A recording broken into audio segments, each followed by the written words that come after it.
تازه خبر، طالبانو څنګه د تیر حکومت د ځواکونو وژل پیل کړي دي؟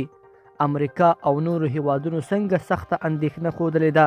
تازه یې څه ویلي دي؟ جزئیات په ویډیو کې وګورئ او چینل سبسکرایب کړئ.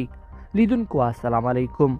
د امریکا متحده ایالاتو په ګډون د نړۍ 21 هیوادونو پر یوه ګډه اعلامیه کې د طالبانو لخوا د افغانستان د پرځول شوي جمهوري نظام د امنیتي او دفاعي ځواکونو د سرتیرو په مرموزو وژنو سخته اندېښنه ښودلې ده.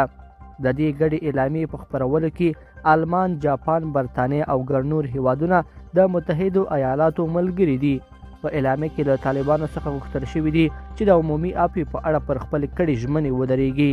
یادې هیوادونو دغه راز غوښتنه کړې ده چې د طالبانو لخوا په دې برخه کې د شوو جنایتونو او ترسره شوو وژنو موضوع دې وڅېړل شي. امریکا او نورو هیوادونو ټینګار کړی دی چې طالبان باید په دې اړه دوی ته ځواب ووایي. دوی په دې اړه ځواب ویل او د طالبانو اقدامات له هغوی سره د نړیوالو تعامل له شرایطو څخه ذکر کړي دي. طالبانو د دغو غوښتنو او اعتراضونو په اړه تر اوسه پورې کوم غبرګون نه دی ښودلی. څو ورځې مخکې د بشري حقونو د څار نړیوال سازمان وویل چې طالبانو یوازې په غزني، هلمند، کندهار او کندوز ولایتونو کې د خپلې واکمنۍ په لومړیو 2.5 میاشتو کې تر 100 ډېر مخکیني پوځي منصوبین وژلي یا هم بېدرکه کړي دي.